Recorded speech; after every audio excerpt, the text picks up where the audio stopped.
Assalamualaikum warahmatullahi wabarakatuh. Anda beriman, budayakan tabayun. Saya sangat setuju dengan slogan tersebut. Seharusnya kita sebagai muslim yang baik, tabayun sudah menjadi wajib di era sekarang, di mana kita dapat mengakses informasi atau berita yang kita inginkan di media sosial dengan sangat cepat dan up to date di setiap harinya.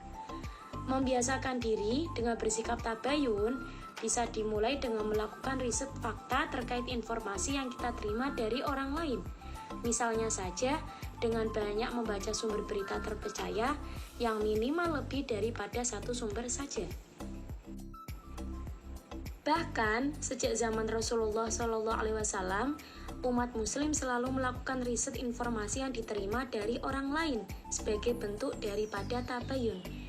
Kita merujuk pada isi Al-Quran misalnya, selalu menjunjung tinggi nilai-nilai kelangsungan hidup manusia.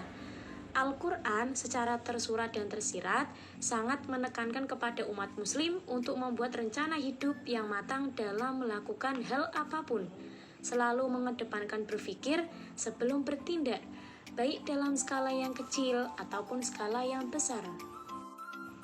Lantas, apa saja sih yang perlu ditabayunkan? Hal yang perlu ditabayunkan dan diklarifikasi adalah berita yang bersifat penting, yang mana dalam penunjukan lafadznya itu menggunakan lafadz naba untuk menyebut berita, bukan dengan kata khobar. Muhammad Quraisy Shihab membedakan dua lafadz tersebut. Lafadz naba menunjukkan berita yang bersifat penting, sedangkan khobar menunjukkan berita yang bersifat umum saja.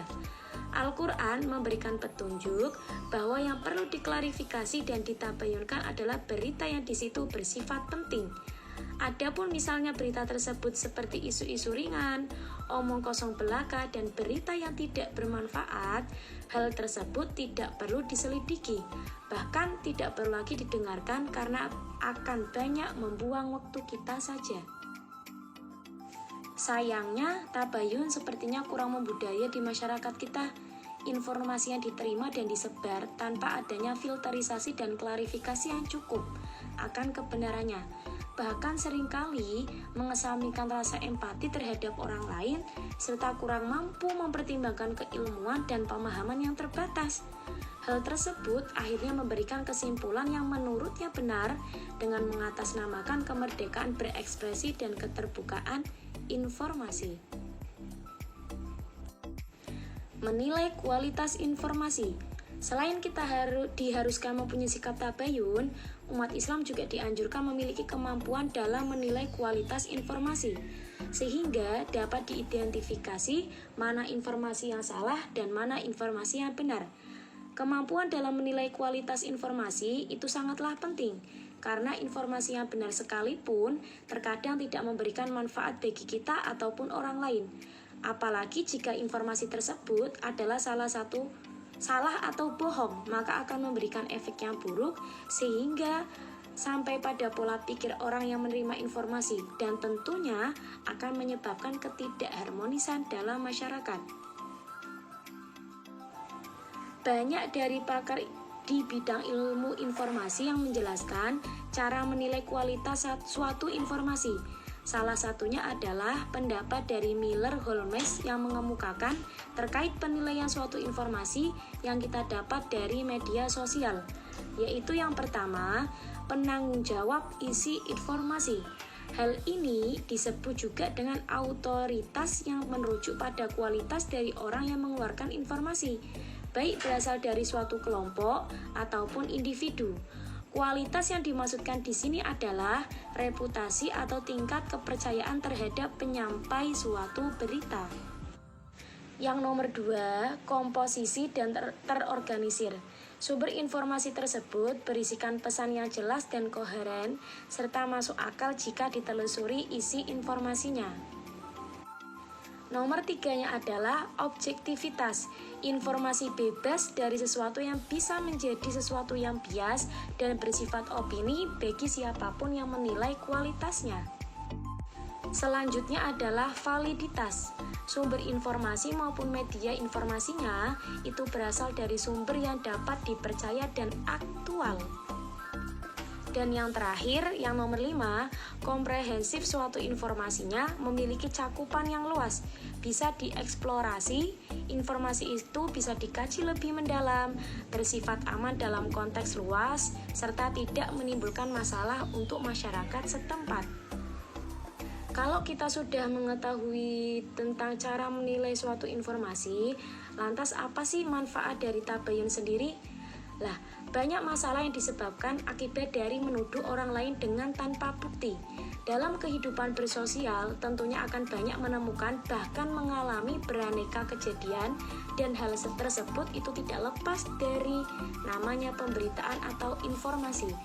Perlu kita ingat bahwa perintah untuk bertabayun itu sudah dijelaskan dalam Al-Quran surat Al-Hujurat ayat 6.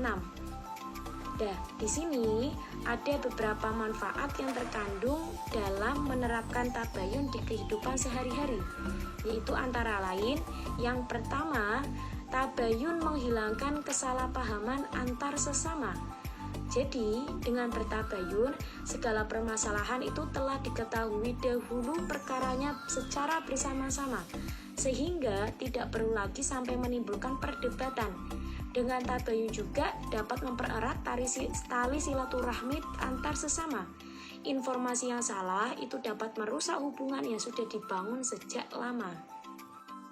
Manfaat yang nomor 2 ketika kita menerapkan tabayun di kehidupan sehari-hari adalah informasi yang diberikan itu adalah informasi yang valid. Dengan bertabayun, segala informasi itu akan dipastikan terlebih dahulu kebenarannya. Harus ditanamkan dalam diri sendiri bahwa jika kita meninggalkan tabayun, itu akan banyak madorot yang datang daripada manfaatnya.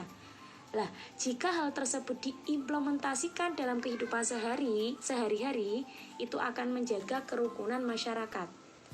Selanjutnya yang nomor 3 adalah dengan bertabayun itu akan memberikan ketentraman terhadap jiwa kita. Di zaman teknologi modern seperti saat ini, tabayun bukan merupakan perkara yang sulit. Kuncinya terletak pada kemauan kita sendiri sebagai umat muslim yang baik untuk melakukan cek dan recheck akan sebuah informasi. Manfaatnya bisa kita rasakan sendiri, yaitu dapat membuat jiwa dan perasaan kita menjadi tentram dan damai tanpa adanya rasa bersalah kepada orang lain akibat dari perkara yang kita sebar tanpa tahu kebenarannya terlebih dahulu. Yang nomor 4 adalah menjaga lisan dari dosa.